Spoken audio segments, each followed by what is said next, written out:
Sa karagdagan pa nating mga balita, pag-uulat mula naman sa impilan ng DWAL-FM, Radyo Totoo, CMN Batangas.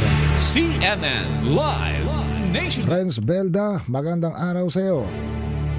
Magandang umaga Ariel, magandang umaga Pilipinas.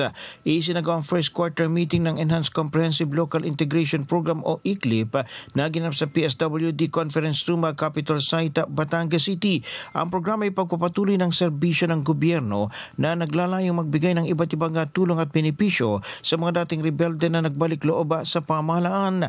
Ang pagtitipon ay pinangunahan na Provincial Public Order and Safety Department Chief Attorney Hinaro Cabral at Provincial Social Welfare and Development Office Division Chief Norly De Guzman.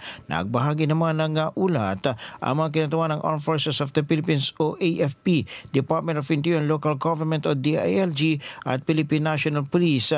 Ang ilang miyembro na dumalo at nagtalakay ng plano, mga naisagawa at mga suliranin na kinakailangang maaksyonan. Mula sa DWAL-FM 95.9, ito si Renz Belda ng CMN Batangas, nag-uulat live para sa CMN Pilipinas. CNN Live Nationwide. Maraming salamat Renz Belda mula po naman sa Radyo Totoo, CMN Batangas.